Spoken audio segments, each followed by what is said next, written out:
Welcome to Reading Between the Wines. It's Wine Wednesday, Wine Down Wednesday. Come on in and wind down with me tonight here on Reading Between the Wines. We have special guest, author Kevin Cofield coming in tonight. And let's see what I'm sipping on here tonight. Make sure I get this right. 1818 Classic Sauvignon Blanc. 1818 Classic Sauvignon Blanc. If you're out there on Facebook, I want to say, what's up? Thank you so much for all of the love and support. Y'all have really been doing your thing out there. Please continue to like, comment, share. I appreciate you. Instagram family, y'all did the thing last night. Thank you for coming through. Twitter, YouTube, you can check me out at Laren Gaines. Same thing on TikTok, D Live, Twitch, and you can get small clips of this show on Daily Motion. So let's get right on into this wine. And actually, speaking of this wine, 1818, I'm actually helping y'all out. So it's funny because sometimes when artists, they come together and, they put their books together and all that good stuff, they will have sessions where they have people pick apart their book to check for spelling errors and stuff like that. It's almost like, I can't think of the word, but it's a group that authors put together in the beginning to, proofread the book before the real book comes out. Well, maybe they should do that with wine because I did find a spelling error on its actual label. So the fresh and fruity Sauvignon Blanc from our main farm expresses floral and citrus aromas and is domesticated by pure fruit characters. Well balanced and medium bodied, this wine leads to a dry and crisp finish. You are going, and it should say to be, absolutely surprised when you taste this fantastic wine. Enjoy it now or cellar by 2 years maximum. So I agree when it comes to this wine here, because Sauvignon Blanc has its own little unique. It's just unique. It's way different from Pinot Grigio, and it could almost have like a little after bite to it depending on which wine you have. But this one, for some reason, it definitely goes down real smooth. What's going on, Queen Trey and Gster? What's going on? Thank you. Please go ahead and like, comment, share, tag your friends. And this is 12.5, so definitely has a kick to it. And it goes down real smooth. 1818 Sauvignon Blanc. Mr. Kevin Cofield is coming in, and we're going to listen to some of his poetry. He's a writer. We're going to learn all about him. But before we go ahead and do that, let's go ahead and get into the song of the day. Saddest Day. Song of the day, Saddest Day. Featuring Wayne Wonder, Foxy Brown off of the Broken Silence album 2001. Speaking of Saddest Day, we are going to speak about some sad things tonight and how we deal with hearing about sad things. So that's coming up a little bit later in the show. But sometimes you have to declare that it's going to be the saddest day for whatever bullshit you got going on in your world. So whoever it is, whatever it is, sometimes you just have to say, listen, this is going to be the saddest day today because this is the end of it and we're not going to do this anymore. So sometimes it'd be like that. Saddest Day, Foxy Brown featuring Wayne Wonder off of the Broken Silence album 2001. If you enjoyed this album from Foxy Brown, let me know. What is your favorite Foxy Brown album? And drop it in the comments and let me know what your favorite song is from Foxy Brown. But yeah, I definitely like the Broken Silence album. It was a little different side of Foxy, and it was the saddest day. I enjoyed Foxy Brown, and I'm kind of disturbed that she's not making any music anymore. But hey, it's all good. Song of the day, Saddest Day, Foxy Brown. Sometimes we just gotta let shit go and let people go and let things go and let them figure it out. It's gonna be the saddest day, but at the end of the day, it's not gonna be a saddest day for me because I'm one who is, declaring it, making sure that shit doesn't, control my world anymore. Saddest day. Speaking of, I want to say thank you so much to Sophisticated Sense. So great show last night. Sarah came through and she just started her business 5 months ago. and is kicking down doors and doing so many great things. What a true inspiration she is to so many people out there that want to get started, that have just gotten started. She was telling me all of these great avenues and venues and things that she has going on with her business in just 5 short months. So anybody out there, you looking to do it, you might be a little hesitant, go ahead and watch that replay. I'm sure you might get some inspiration behind that because Sarah definitely is doing her thing. Shout out to Connecticut Sophisticated Sense, y'all. Please go ahead and check her out at Sophisticated Sense LLC. The titles and the themes of her candles, they sound real yummy and they sound real amazing. Check out sophisticatedsensellc.com. Also want to head on over to Puerto Rico and say what's going on to Mr. Alex Coquito.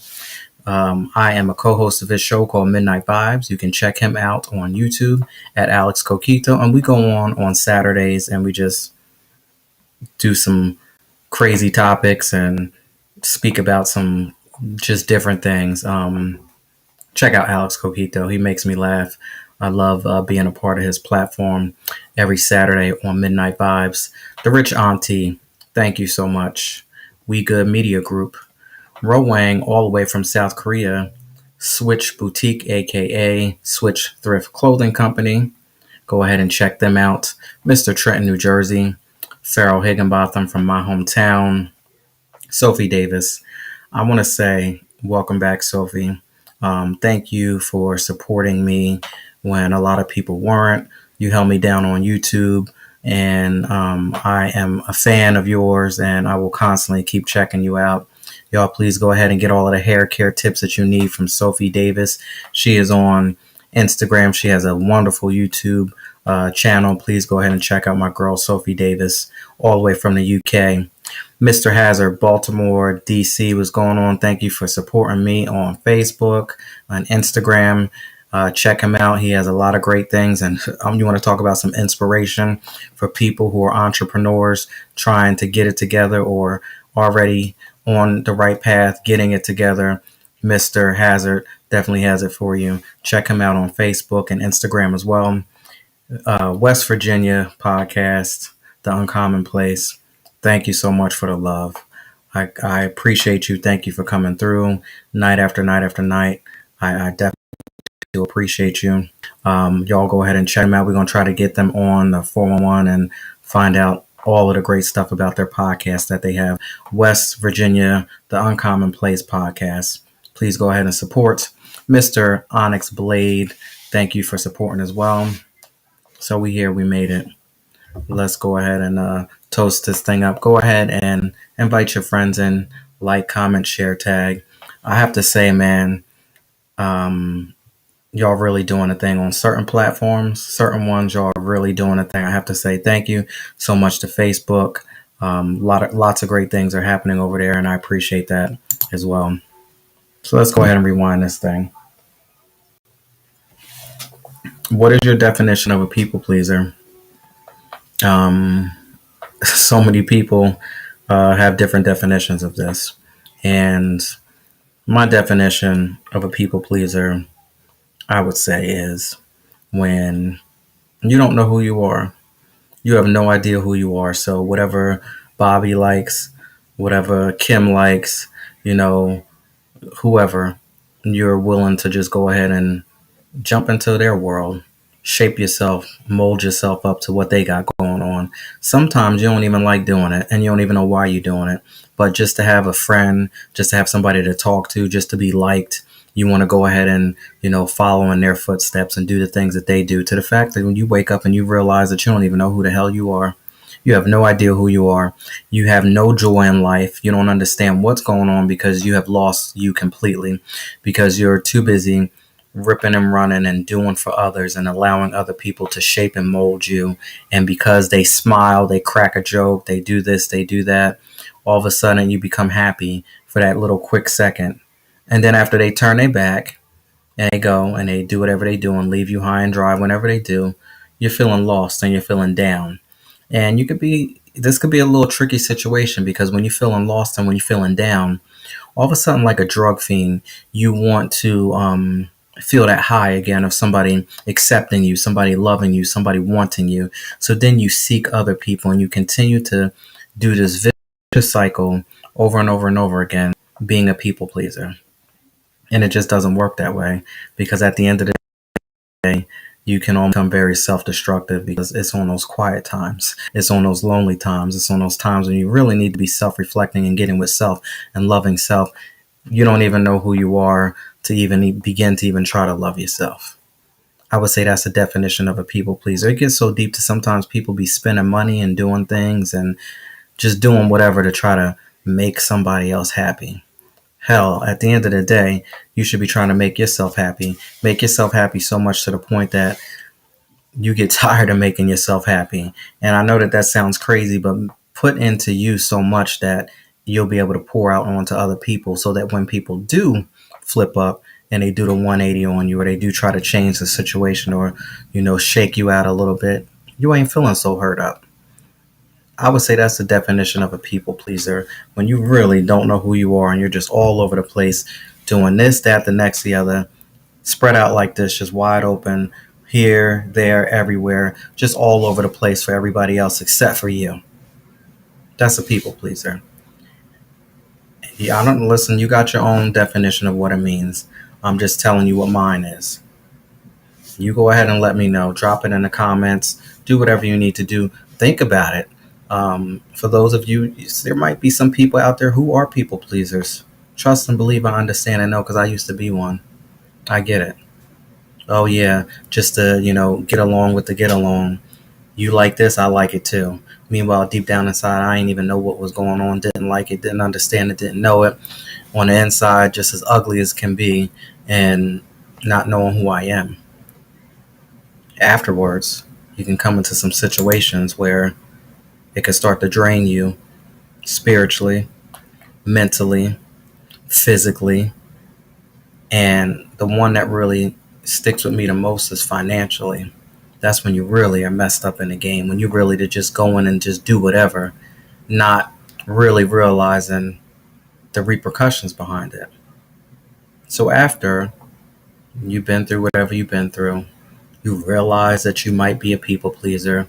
You realize that you might be in love with a people pleaser.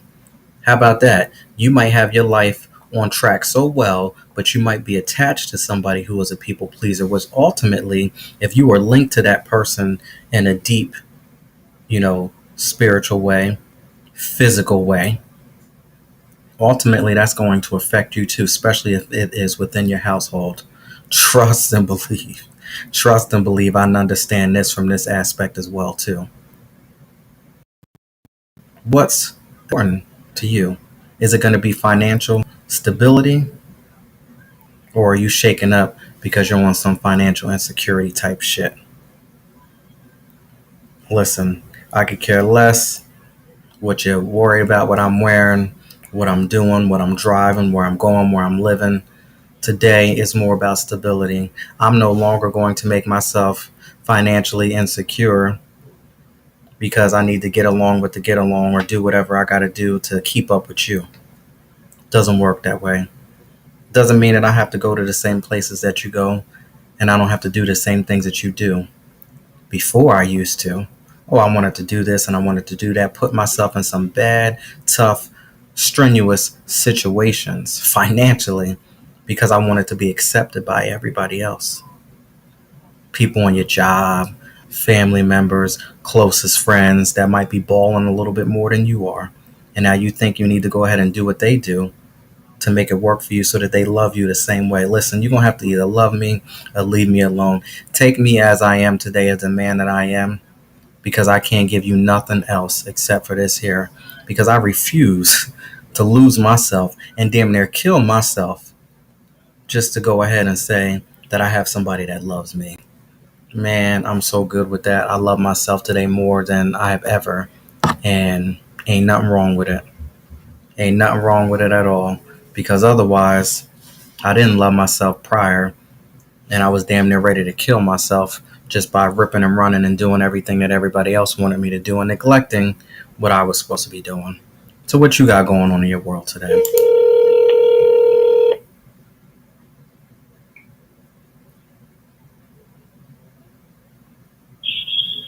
Howdy, sir. What's going on? Welcome to Reading Between the Wines. How are you? I'm good. How are you? I'm good. I'm good. I want to know where you were calling from tonight. I am in Petersburg, Tennessee. It's about 30 miles north of the Alabama state line on the back roads. Okay. I'm going to stay away from them back roads. Nah, man, it's all good down here. I am sipping on some Sauvignon Blanc tonight. What are you drinking, if anything? Oh, water. Okay. All right. That's cool. I get it. Do you do you partake in any wine or no? No, not yet. After we're done, there's a bottle out there with my name on it. Now, what type of wine do you partake in? The same thing that you do. All right. Okay. I like, yeah, I like the Sauvignon Blanc.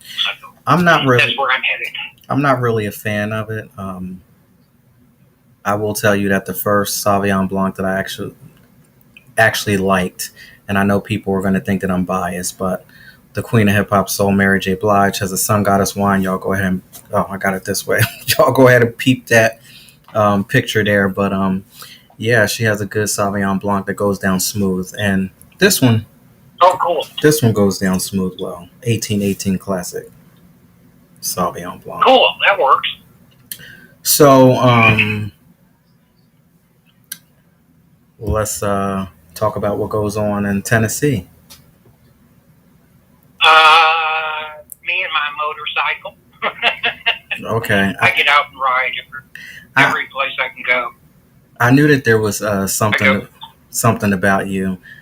You can tell through your picture that you are definitely somebody that you probably don't want to play with. I'm the little guy. I would say it's fun. I mean, I get out on my bike and I just go for scoots and it's like, I can be in Clarksdale, Mississippi in 4 hours, 4.5 hours. Well, that's just a quick overnight for me. But on these back roads around here, like I'm 30 miles from Lynchburg, which is where Jack Daniels is made. Okay. And I spend a lot of time over that way. So you like whiskey? I am a whiskey drinker. Yes. Wow, that's a bad combination: whiskey drinking and riding a bike. It doesn't happen. I do not do it together. No. You know what I was thinking? I learned. I saw a bike for sale on the side of the road, and I was like, I've always wasn't really into bikes, but I'm like, maybe one day. Yeah. But then as I'm driving, you run over a couple potholes, and your car can get a little jacked up over that. And I always wonder what do cyclists do when they run over a huge pothole? That could throw them off on the side of the road somewhere. Yeah, it could. And there's a lot of profanity involved. Yeah, I probably wouldn't be a fan of it. I think that probably would be something that would stop me from, riding on a regular basis. I ride through Memphis maybe once every year. And the thing that really scares me about riding through Memphis are exactly what you're talking about, the potholes. They're huge. Yeah, that's crazy. And if you get yourself caught in one of those, dependent upon how you go into it, I mean, it can take the front end of the bike out from you. So, it's just for me. That's why I stay on the back roads. I can have just as much fun. I don't need the speed, and I get to stop and talk to people. That's the cool part. Okay, so now that's also a lot of what I do. You talk a lot about these back roads. You talk a lot about these back roads. So when I think of back roads, I think of dark. I think of no light, no civilization, just a bunch of trees and wilderness and stuff like that. Is that an accurate example of what you see? That's an okay example. I can ride if I ride over Lynchburg, like I said, it's about 30 miles, and I'll see houses as I'm driving through the hills, but I won't see gas stations or anything like that until I get over to Lynchburg. If I ride to like Tupelo, from here, I would hit the Natchez Trace and ride it down, and there are no gas stations on the Trace. No, there are very few houses. Nope, absolutely not. No civilization, no gas stations, just nothing but. Nah, I see. I watched too many scary movies in my time to where I'm just not doing it. And certain parts of certain southern states, absolutely not. Yep. Well, trust me. I ride over to Lynchburg, or not Lynchburg, but I ride down to Clarksdale, and even with my hair, being not all that long, but longish, I'll stop someplace and they'll go, "You ain't from around here," and I'll go, "No, I'm from Tennessee, man." Can't do it, won't do it. But to each his own. I'm glad that you enjoy that. Oh yeah. I'll be in a car, right? I'll be in a car driving, and that's fine. Yeah, no, that's good. But let me go down a certain road that don't look right, and it's dark, and I don't see enough street lights and little dirt roads and stuff like that. Yeah, I'm like, nope, and I'm like, go ahead. Well, I get that. I've lived in the country for the last 35 years, something like that. So, for me, it's maybe a little different. I got a little different slant than you do.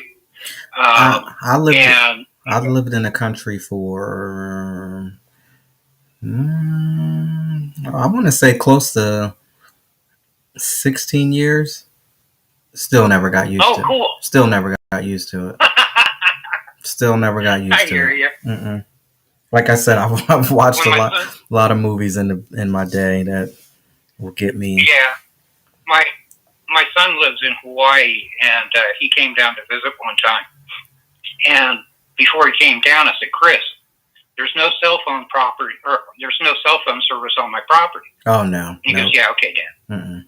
And he got out, and he's trying to make these phone calls, and I'm watching him wander all over the hills and all over the hills. Oh, no. He came back, and there's no cell service. No. And I said, "No, I told you there wasn't."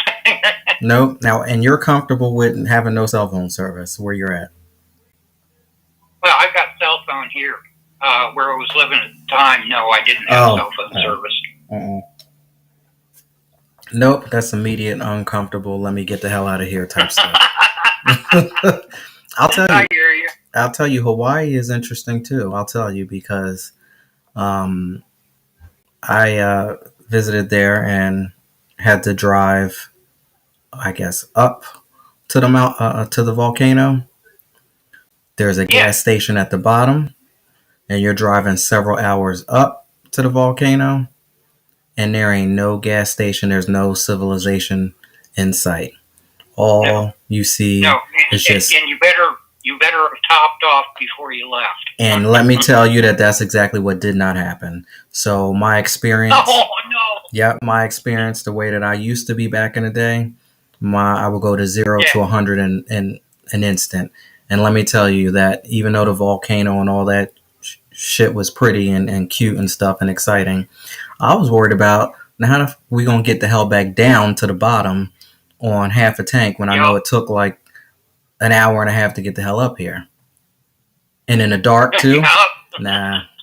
But oh, no thank you. Yeah. Yeah, that was an interesting situation there. But all right, so let's get into the reason why you're here, reading Between the Wines. Yeah. So you're a writer. How long have you been writing? I started songwriting when I was about 12. I picked up poetry when I was about 14. And I let both forms of writing progress. I got published for my first time when I was 16. I had my first poem published. And then went through a long drought. But the thing that I kept telling myself was just don't quit. just don't quit. You'll get there. And I knew that the problems were with my writing, with the way I was conveying my message, and I just had to learn how to better convey my message. And I am so grateful that I stuck with it, because writing it's been my lifeblood. I mean, I've been writing longer than I've been riding motorcycles. And the guys that I ride with, they chide me about it. They call me poet. And they go, "You want us to stop and you write a poem, right?" And I'm going, "No, but just get to the next place. I'll worry about it there." But, for me, lyric writing and songwriting is not a lot different than poetry writing. And because of that, I let my path diverge for a while and went heavy into songwriting. And I ended up getting a contract with a small company in Nashville to write songs. I was just going to say that. Yeah, I could see that. Yeah. So I ended up doing that for 6 years. And then when the contract ended, I went ahead and got back into my poetry again. And I said, you know what? I can still write lyrics. I can still write songs, but I want to concentrate on my poetry. I really want to, because that's the essence of me, is the poetry. So that's what I've been doing, and this last year or so has been a banner year for me with publication. So, I'm really happy with what I'm doing. I'm really happy where I'm at. I'm really happy learning from other writers and other people. It's just it's a feel good for me. Wow. You said a couple things that strike some interest. So you said you had to just keep on going. You had to tell yourself, don't quit. Yep. What were some things, because I always talk about becoming the master of your own mind, like that is the most powerful part of our being, is our mind. Our mind is so powerful that it will actually trick you into make you to think that things are going horribly wrong when they're actually going very well. So what was your driving force? What did you have to keep reminding yourself?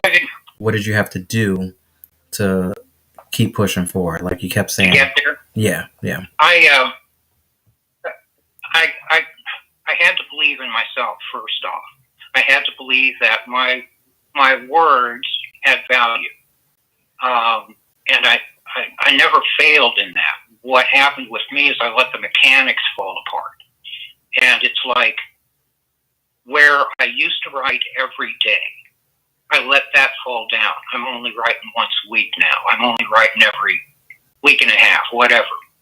And then I realized, hey, Slick, if you're going to get past this slump, you're going to have to buckle back down again, and you're going to have to get those habits back, and you're going to have to stick to them.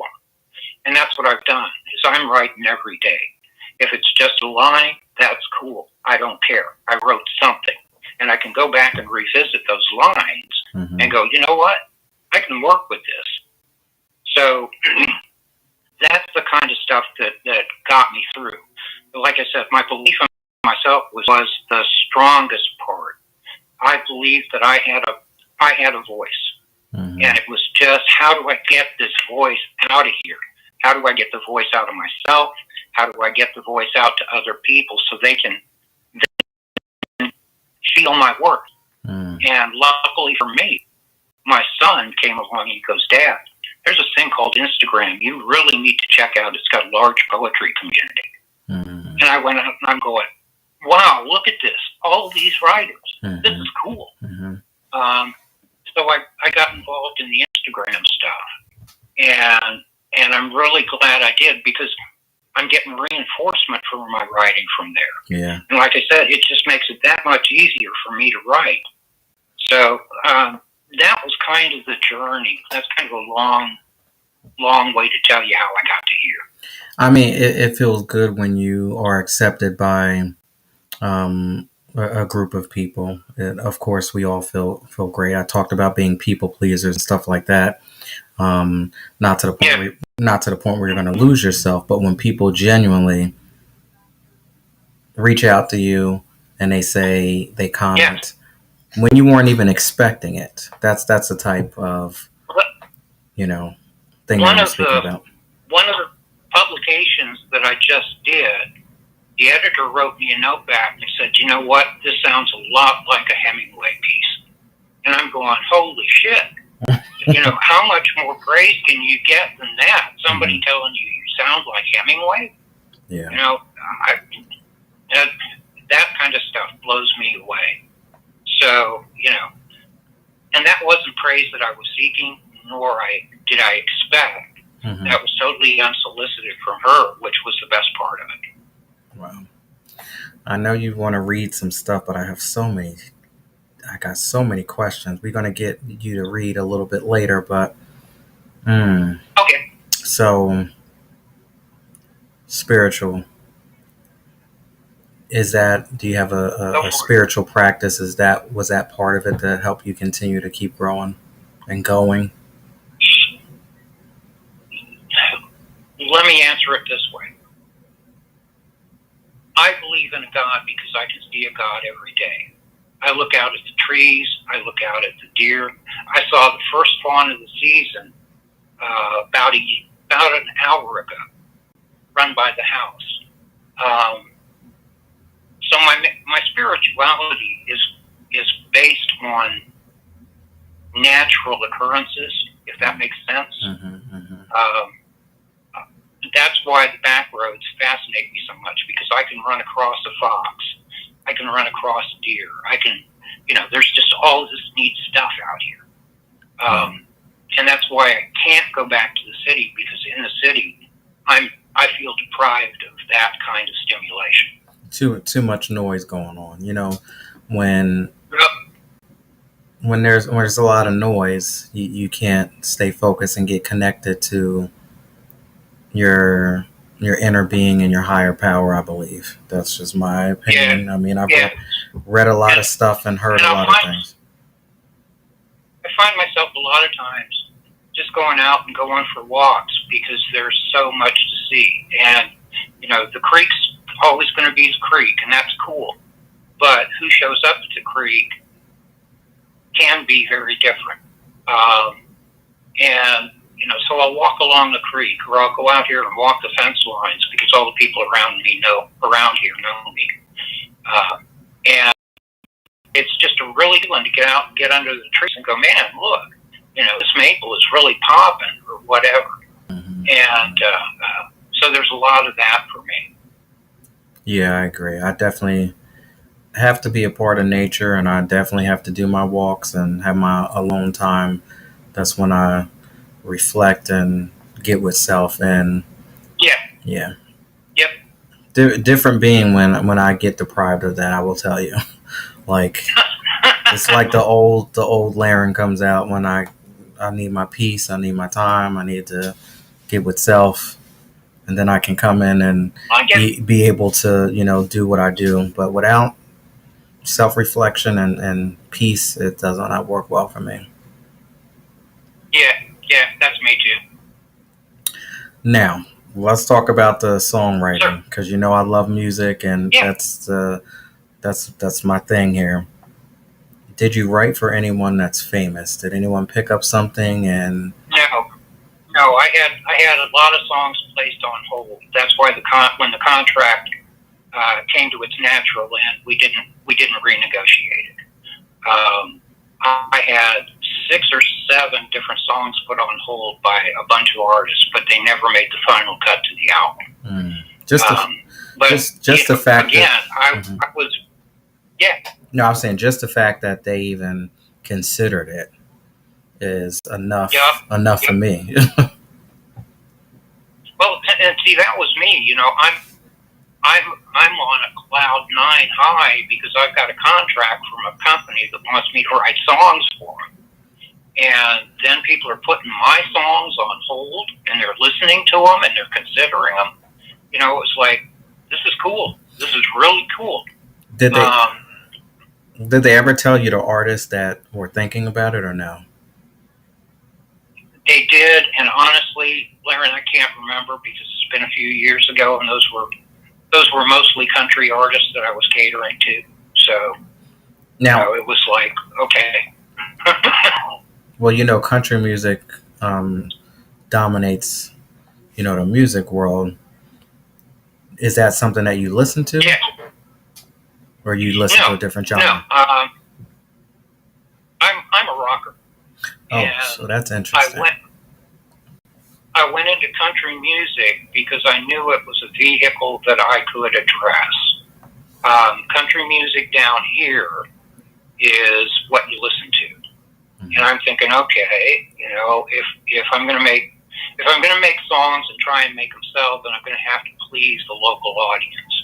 Mm-hmm. And the local audience being country, I started writing the country stuff, or more country rock, if you will. Yeah. And excuse me, and taking that stuff up to Nashville with me. And like I said, it was fairly well received, and I am very gratified that anybody listened to my stuff. So yeah, my publisher was happy. Country music is so interesting. The way that the fans are they're just amazing. The way that they treat the artists, but in general, the way it morphed over the years from what I've seen, it was that, let me go home, and I don't want to talk like this, but it turned into some very, very sad whiskey drinking. Yeah. I'm going to do some self-destructive stuff, to now it's like pop music, country / hip hop, all type of R&B, country. Yeah. It's just... Yeah. And when I was pushing up in Nashville, it was just as rock was starting to be incorporated in country music. Bands like Sawyer Brown and people like that, Mac McAnally, were hitting on the country charts. And they were guys who basically were rockers who went, you know what? We think we could make it over here as country artists. And they were right. So a lot of people, I met a guitarist, one of Steely Dan's guitarists. Oh, okay. And I asked what he was doing. And he looked at me and laughed, and he goes, same thing you are, I'm talking songs. And I thought, oh. But I thought that was cool. All right. Well, let's get right on into, you got some pieces for us? You got anything you want to read? Yeah, sure. Hold on just a sec.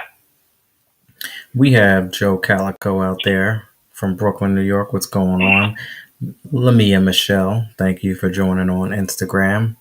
And again, if you're out there, please go ahead and like, comment, share, tag your friends, subscribe on a YouTube channel, whatever you need to do. I appreciate it. What's going on, Miss K. Cole from Karma's Paradise? I appreciate you as well. Nice to see you in. Let me know whenever you're ready. All right. Oh, you're good now. I'm ready. Okay. The first one I'm going to read is called Empty Boxes. Words, tempered by time, stated and restated like wine gone bad, corner me, pushing me into spaces where evasion is impossible, conversation is futile, reminding me that the beginning and the end are really the same. Ideas formulated and expressed mean no more today than they did yesterday or the day before. Haunted voices in the wind caution me, reminding me that it is not my place. It is not my place. So silently I speak to myself, telling myself the tales that need telling, my port in the storm. And I wind up pushing empty boxes across an empty floor. Can you talk to us about that? What triggered all of that? Go ahead, Nick. Was in a very bad relationship. I knew it. I knew it. Pushing those empty boxes, huh? You got it. And it was like, she's not even listening to what I say, so I might as well be talking to the wall. Well, the wall turned into empty boxes. But yeah, that's how that piece came about. Well, I like to remix things here on a 4-on-1 podcast. whatever music it is, whatever song it is. So my version, if I had to do it, you were pushing empty boxes, but after all of that talking, and you keep talking to a brick wall and this shit ain't working, you're gonna be pushing some full boxes the hell out the damn door because I've had enough of this. That's the type of stuff that I was on, but I hear that. You ain't pushing no empty boxes. Hell, you pushing full boxes the hell out the damn door because I ain't got time for it. Out the front door. All right, give us. All right. You got another one? You ready for another one? Yeah. Mm-hmm. Okay. This one's called Soft Jazz. Dark night, cold but bright, as I wander the streets of downtown, looking around for that thing that draws me in. The magician's got to turn a trick for me tonight. Neon drink glasses clinking in a storefront window hits just right, and when I open the darkly painted door, the sound of soft jazz permeates the air. Looking into the underlit chairs and bar, I sigh. Soft sounds roll all around, but that sax just seems to cut through saying, this is what you need. Can you dig it? And I can. So I sit, eyes half closed, listening, as the pretty young waitress, painted to match the vibe, saunters over, asking me with a you can't tell me no kind of smile if I need another. And I can't, as a fresh gin and tonic appears. Amazing how that happens. And outside it's cold, but in here it's hot, with sounds of soft jazz, so I think I'll stay, maybe just a little bit longer. Well, I don't know. Maybe you could. I'm going to tell you, I'm going to remix it. But no, you go ahead and then I'll give you my remix version. You go ahead, tell us what it's about. I used to go out when I was in Seoul, Korea.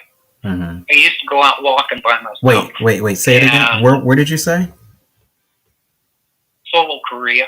I thought you said that. Interesting. Go ahead. Yeah, I did. But I'd go out and I'd walk around.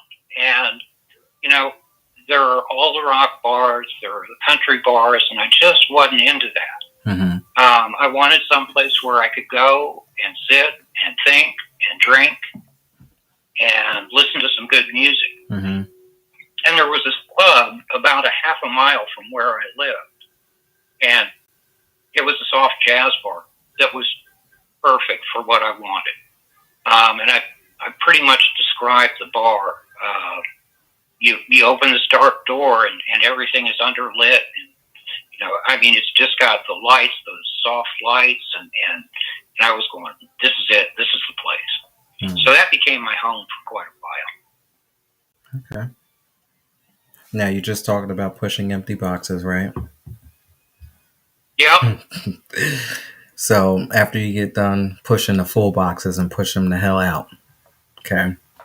Now you're able to go to some of these places, okay, and have your drinks and, live life. And all of a sudden you realize that what was once cold, you start to get heated up a little bit and things start to get a little hot.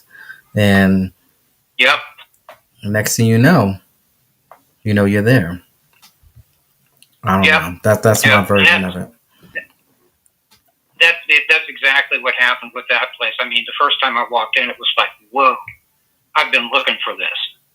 All your life you've been looking for, and you finally found it. Yep. But you know what? Go back for a heartbeat. But you know what? You create that. To see, this is how deep it gets. I can relate to that. You've been searching for something all along, right? And then you all of a sudden realize that you create all of that. You create all of that. It's been within you the whole entire time. You just didn't know. Yeah, very much so. I can relate. But when I found it, when I found it, it was like, this is a place that I'm meant to be, to go out and just sit and have a drink and chill out. So when you went and did that, did you start to attract a different type of person?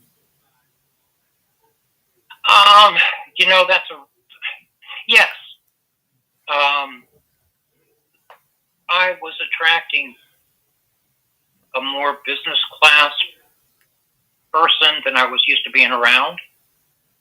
and it led to some really nice friendships. I met a guy one night when I was sitting at the bar, and he wanted to talk English to me because he was practicing his English. And we set up a date to go down to one of the what are they, temples in Seoul. And he said, "I'll be your guide, and we can work on my English." And I said, "Yeah, man, that's a deal. It's a deal." Right. So we went down to a palace first and walked around, and he explained everything to me. And I knew enough Korean that I could kind of talk to him a little bit. But we'd walk around, we'd talk about things. And then he goes, "I've got a temple that I want to take you to." And we went to this Buddhist temple. Wow. And it was I wouldn't say it was a life-changing experience. It was a very eye-opening experience. I bet it was. I walked in and I was greeted by this guy, one of the monks, who spoke English. And he smiled. That was the thing I noticed about all the monks in this monastery, was they were smiling. And he goes, "Oh, you've come at just the right time." And I said, "I have?"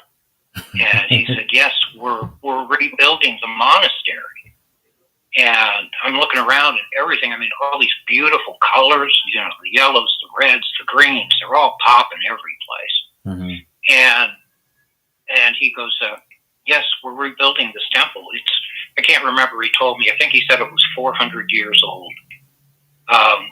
And he looked at me after we talked for a little bit, and he goes, "Would you like a roof tile?" And I said, "You're kidding me." And he goes, "No, would you like a roof tile from the monastery?" And I said, "I'd love one." So he walked over and he got me a roof tile from the original monastery part and brought it back to me, and I've still got it. I mean, that was one of those things. And I'm watching this other dude who's kind of listening to the conversation, but he's doing sand painting. And I was fascinated by his precision and his patience with everything that he was doing. But that was the same thing with all the workers. They were all very patient. They were very precise about what they did. And it was just such a peaceful place to be. I mean, the people were great. Yeah, that's because they're cut off from the world and they are able to get in tune with self, and they don't have all that garbage making them crazy. Yep. Like most of us, what we deal with on an everyday basis. Yeah. Wow. Go ahead and let them know where they can get your writings from on Instagram or on any other social media platforms. Okay. Yeah, my writing is on Instagram. It's under Kevin, Kevin, J. Caulfield, Coffield. All right, y'all go ahead and check out his page. And you said all of the pictures and everything is by you, so you take your pictures as well. Otherwise, unless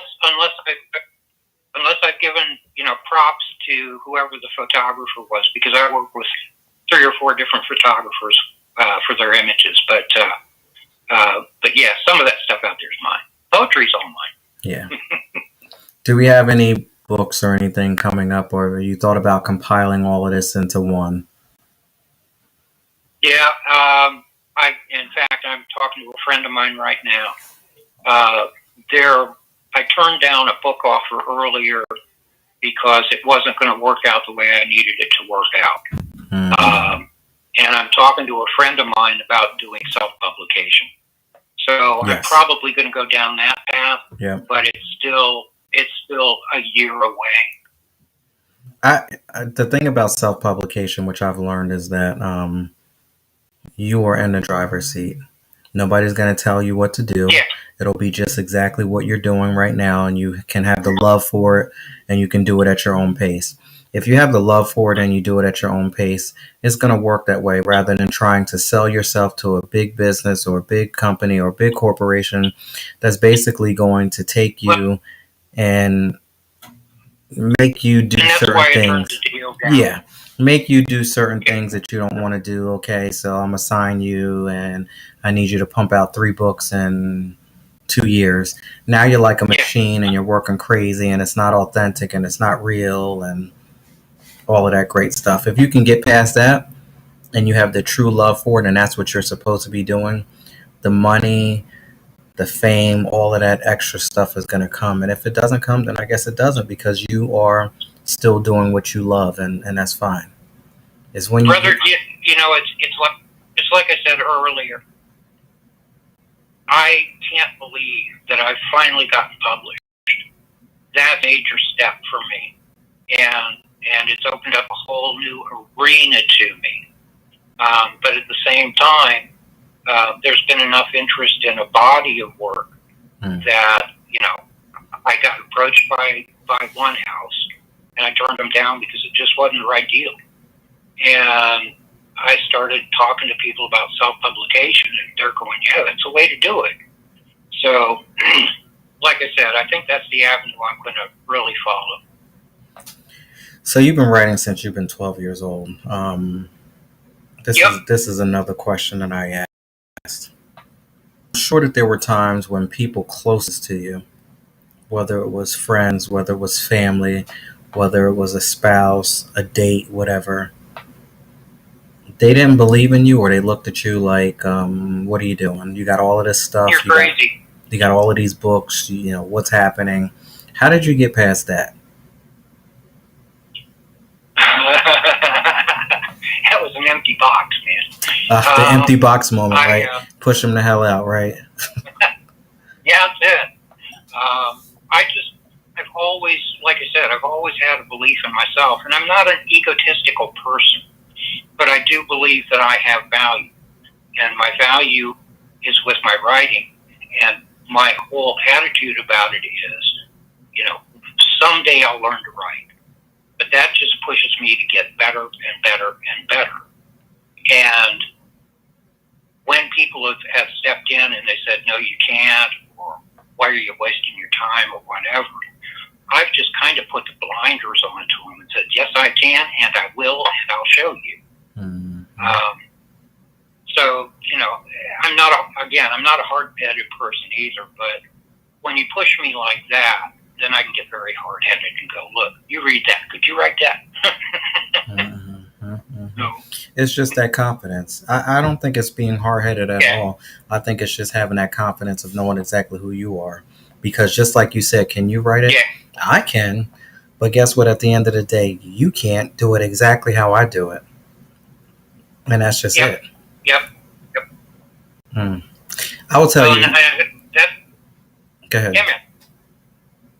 No, I was just going to say, and I think that's what makes the individual poet so unique, because we can come at the same topic, but we can't ever get there from the same points of view.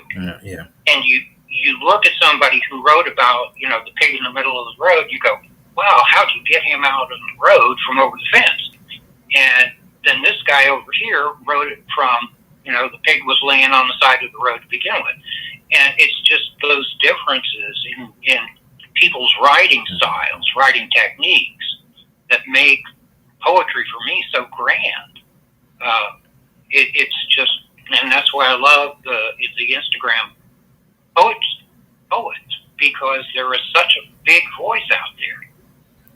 Yeah, it's like that exercise that I had to do in business world, where they give everyone a piece of paper and they say, draw an X on a paper, or draw a circle, or whatever the hell they tell you to do. And then they collect them. And out of 12 people, everyone put the X or the circle or whatever in a different spot.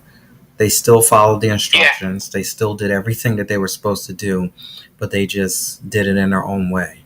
And not one piece of paper out of all of the individuals that were in that class or in that meeting did it the same exact way. There's no way that it could ever be duplicated the same exact way. 1-2 pieces of paper were ever the same. Yeah. Because we're not all the same. We're all individual people doing our own different thing, and yeah. Once you get, I've learned once you let the ego get away, because the ego is a trip. It'll have you hating people. It'll have you just doing some weird stuff. You got to get your ego in check. Yeah, well, and like you got to keep it in check. Yes, yes. You know, for me, like I said, my whole question is, you know, or the thing I always say is, someday I'll learn to write. That doesn't mean that I'm not a good writer. It means that I can get better. Absolutely. And that's why I won't let my ego get in the way. Right. I had to learn about getting my ego in check this year. 2022 was that eye-opening, experience for me where I was like, oh, like, are you serious? That once I put this thing aside, you mean to tell me I could treat people a certain way, even people who don't like me, I can still treat them a certain way and still come out on the other side, because your ego will get in the way and have you start barking and fighting and doing all kinds of crazy stuff. Bingo. But that's okay. Yep. Because you know what? There's a beauty in evil as well as people who are treating you well. Look at the evilness as, okay, what is this lesson I'm supposed to learn here today? You have been brought here to teach me something. And I need to figure this out, because if not, then there's going to be another person that's just like you that's going to show up and do the same thing until I figure this whole story out. That's it. That's it in a nutshell. You know, and I do the same thing. When I run into people with heavy egos, especially, what am I supposed to take away from this? You know, what am I supposed to learn here? And I'll go back and I'll think about it and go, okay, this was the deal. This is the problem. So yeah, everything is a learning experience, and it's just, you know, like you said, I'd rather not go through the evil part, but that's probably where some of the biggest lessons are learned. Oh yeah.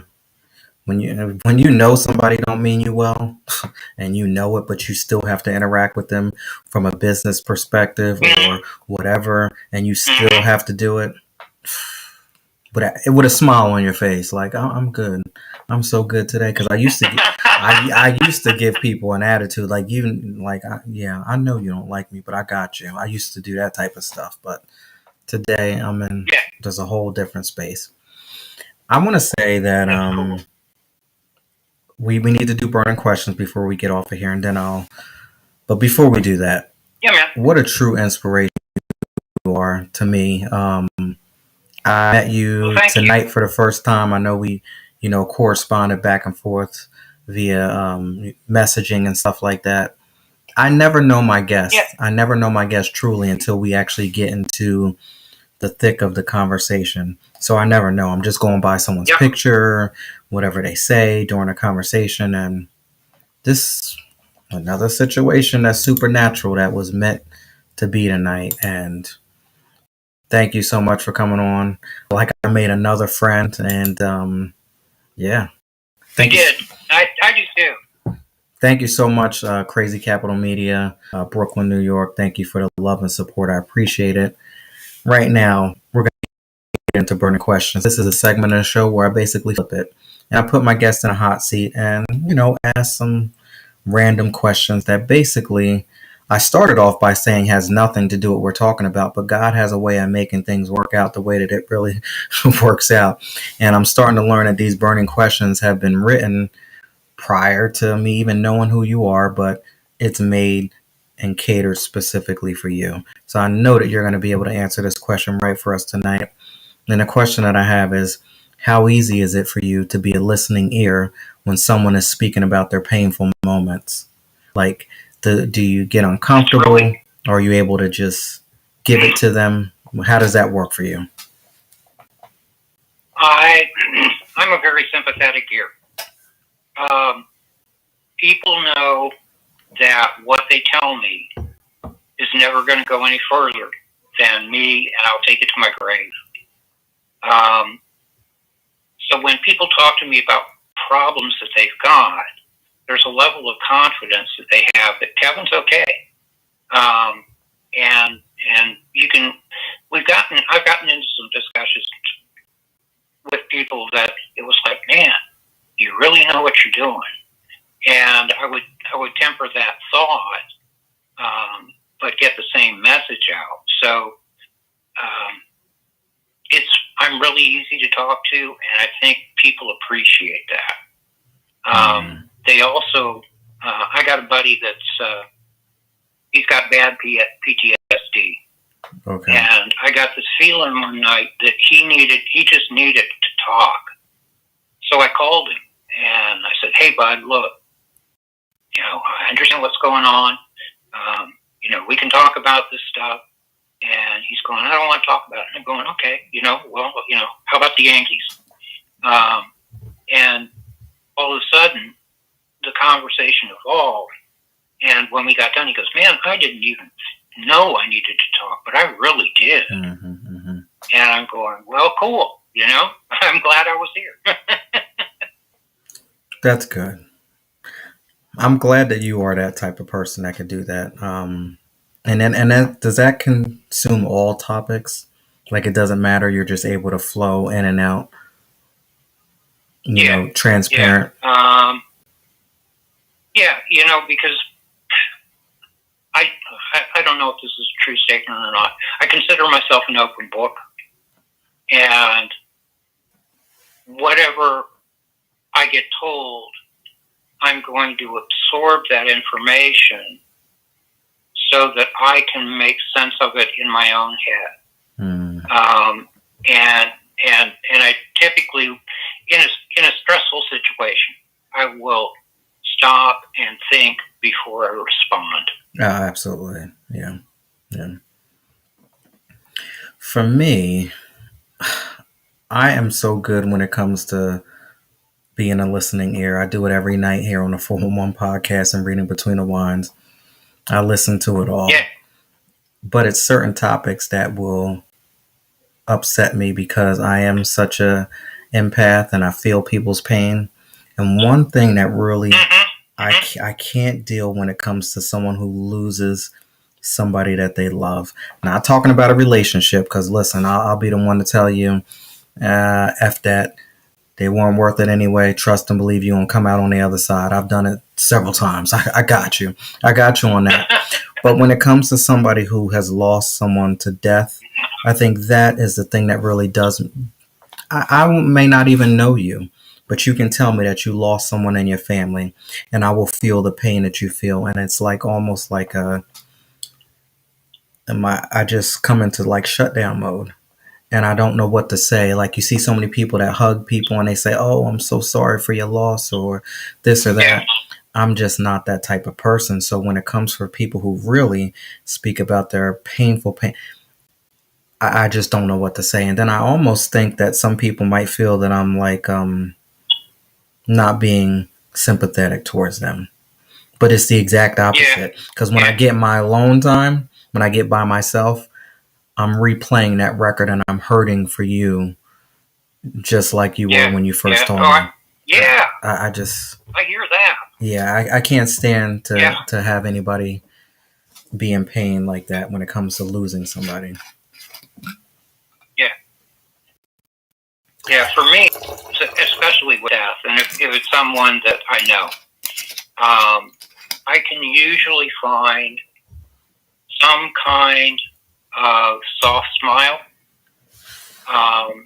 that will give them an ounce of relief for maybe 5 minutes, however long they want to carry it. Mm-hmm. But that's the way I have it. That's the way I have developed myself when dealing with death. Yeah. And I know that they say that if you can embrace it, like you said, with a smile, then you've done your part when it comes to that individual.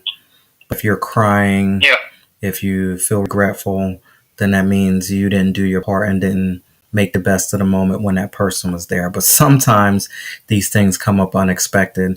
And even though that they do come up unexpected, if you treat people with respect and love every single person, just like it's going to be your last day, like I can hang up here tonight and not wake up in the morning. So That's why we have to live every single day like it is our last day, and truly love people and not take people for granted. Bingo.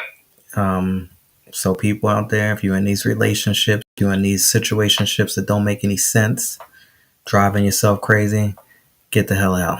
Because you never know what, you may not even have an opportunity to make it better tomorrow, you know?